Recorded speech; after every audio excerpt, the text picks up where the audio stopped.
सौभाग्यशाली तोता। बहुत समय पहले की बात है। एक छोटे से गांव के पास एक सुंदर जंगल था। उस जंगल में तरह तरह के पक्षी और जानवर रहते थे।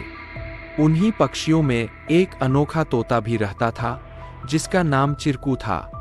चिरकू को लोग सौभाग्यशाली तोता के नाम से जानते थे, क्योंकि जहां भी वह जाता वहां कोई न कोई चमत्कार हो जाता या किसी की किस्मत बदल जाती।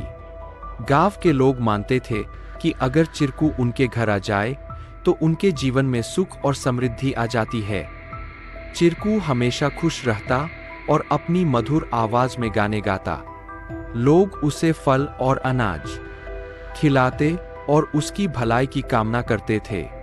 चिरकू भी गांव के लोगों से बहुत प्यार करता था और जहां भी जाता खुशियां बांटता।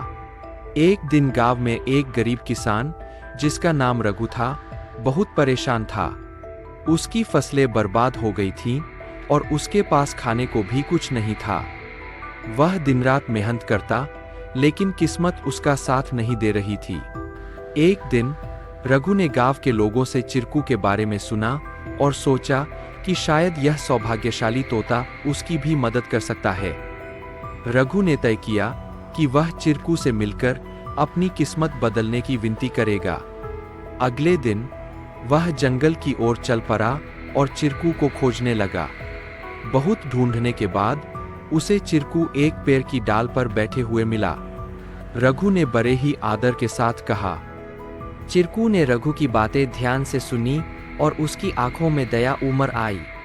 चिरकू ने अपनी चोंच में एक छोटी सी चमकती हुई पत्ती उठाई और रघु को देते हुए कहा, यह जादुई पत्ती है, इसे अपनी जेब में रख लो और जब तुम अपने खेत में काम करने जाओ तो यह पत्ती तुम्हारी किस्मत बदल देगी।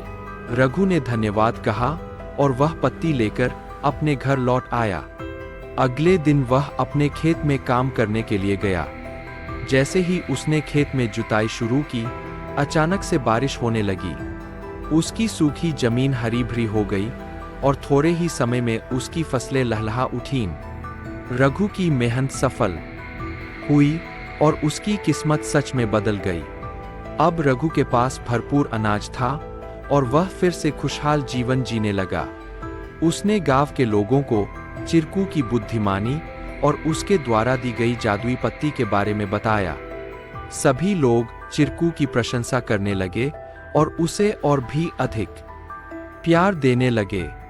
लेकिन चिरकू ने रघु को एक बात कही थी, याद रखना, यह पत्ती सिर्फ तुम्हारी मेहनत का साथ देगी। अगर तुम मेहनत करना छोड़ दोगे तो यह भी अपना जादू खो देगी। रघु ने चिरकू की बात समझ ली और कड़ी मेहनत जारी रखी। धीरे धीरे उसकी स्थिति पहले से बहुत बेहतर हो गई। वह गांव के सबसे सफल किसानों में से एक बन गया। लेकिन उसने कभी यह नहीं भूला कि उसकी सफलता में चिरकू और उसकी मेहनत का कितना बड़ा हाथ था। कहानी से सीख।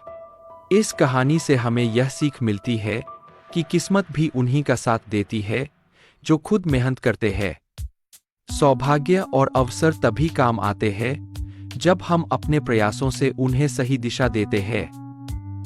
Please like, share and subscribe our channel to learn more.